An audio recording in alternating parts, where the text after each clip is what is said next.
How did you transition from studying at university to founding your own startup?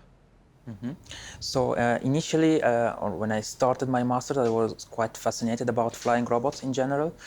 So I did my master on drones and on autonomous drones here in ETH, and then I started my PhD also focusing on control for aerial robots. And our my main project was how to enable drones to interact with the environment.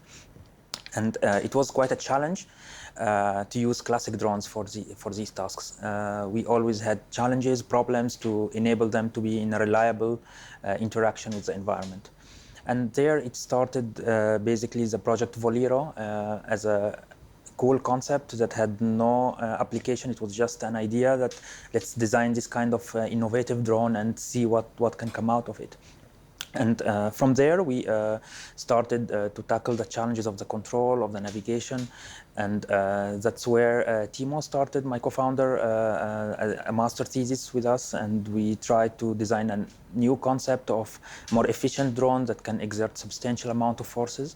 And that's how we saw that there are quite some applications where this new concept can be used for inspection and maintenance tasks.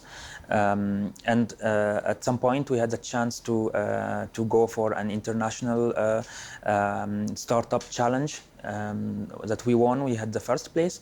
So we saw that there is actually a big potential, and we decided, okay, let's push it forward and bring it on the market. Let's not just stop here with a prototype, but let's have a product and do actual work with it.